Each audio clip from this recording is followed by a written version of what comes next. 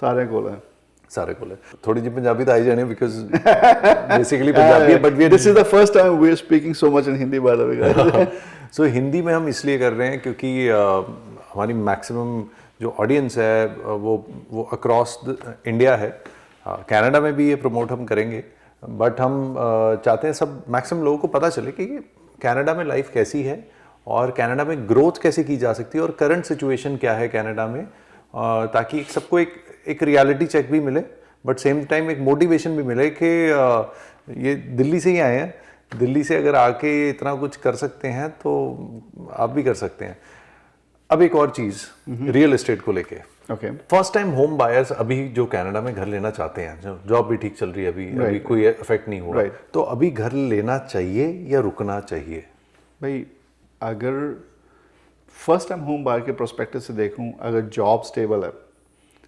Future I mean ऐसा नहीं लग रहा कि you know will be laid off और एक इनकम आपकी स्टेबल है best time to buy the property great deals insane deals हैं इस टाइम मार्केट में interest rate is reasonable it's not that bad मेरे पर्सनल ओपिनियन से and just an opinion go for variable rates you know and see how it goes definitely they should by the property at least better than paying the rent because they are making the landlord rich only अगर आपकी income stable है then only अगर for example husband wife मिलके एक lakh dollar साल का कमा रहे हैं अभी इस समय लिविंग इन सरी फॉर एग्जांपल उनको कितनी वैल्यू तक का घर लेना चाहिए पहली बार इंटरेस्टिंग क्वेश्चन ये मॉर्गेज क्वालिफिकेशन का जो क्वेश्चन है ये it's better to be asked by to a mortgage specialist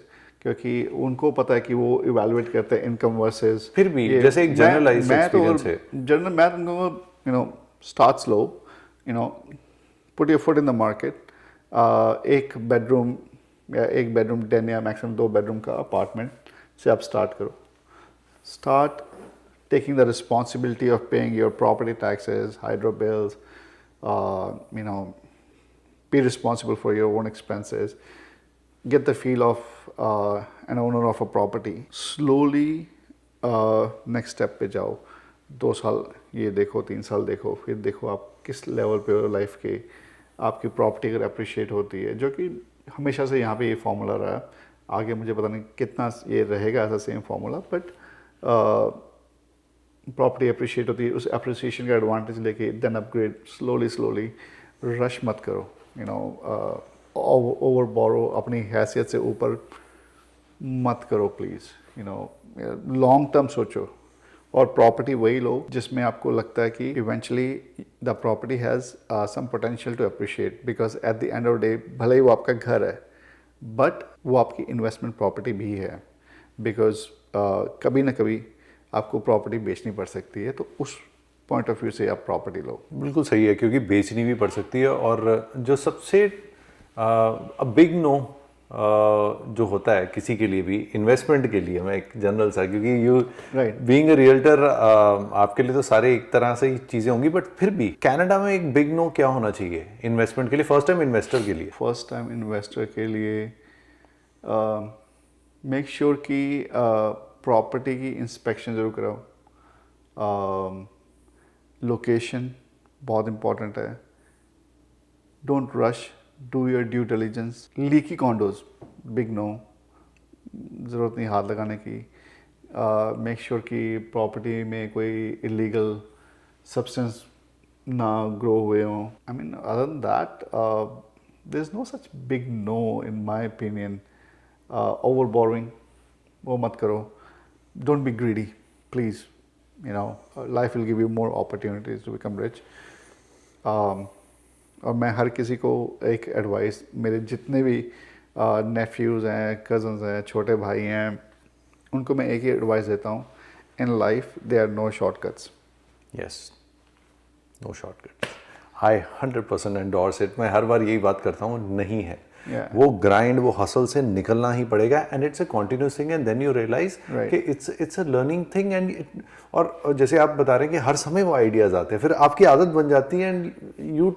बस यही होता है कि जो आप 10 घंटे का काम आप आधे घंटे में कर लेते हो, आप भी थोड़े थोड़े चैट जीपीटी बन ही जाते हो। जी जी एकदम। भले रियल एस्टेट हो, भले लाइफ में कुछ भी आप डिसीजन ले रहे हो, वेदर पर्सनल लेवल पे, प्रोफेशनल लेवल पे, किसी भी लेवल पे, मेरा ये मानना है कि काम ऐसा करो कि रात को जब सो तो अच्छी नींद आए, गिल्ट रिग्रेट वाली नींद ना आए कि मैंने किसी के साथ बुरा कर दिया या किसी के साथ कुछ गलत हो गया।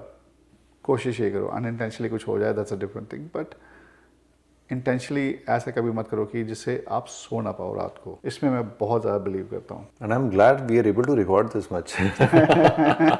So this is actually a surprise, and thank you so much for taking out time at such a short notice. No problem, and I don't know what I said, क्या सही क्या गलत मुझे नहीं पता, बस जो दिल में आया मैंने वो बात कर दी।